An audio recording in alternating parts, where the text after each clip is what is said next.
各位好，今日同大家講下康寶萊最新發布嘅臨床研究結果，關於代餐結合健康生活方式對體重管理嘅成效。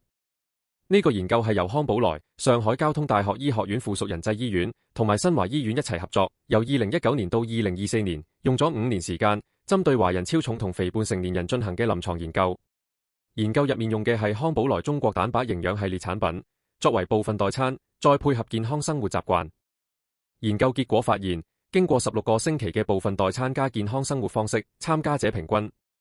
體重減少 5.1 公斤，體脂肪減少 4.1 公斤，腰圍減少 4.8 厘米，有 51.6% 嘅人成功減到原本體重嘅 5%， 而且身體耐受性良好，冇出現腸胃等不良反應。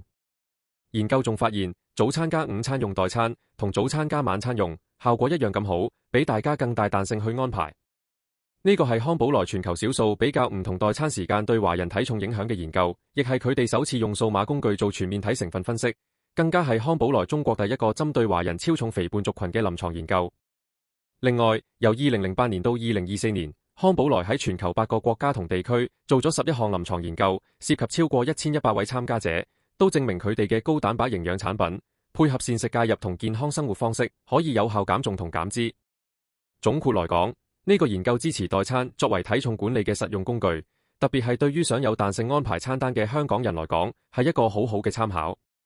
如果想了解更多，可以 WhatsApp 或者睇 YouTube 條 link。記得讚好、分享、追蹤同留言。多謝各位。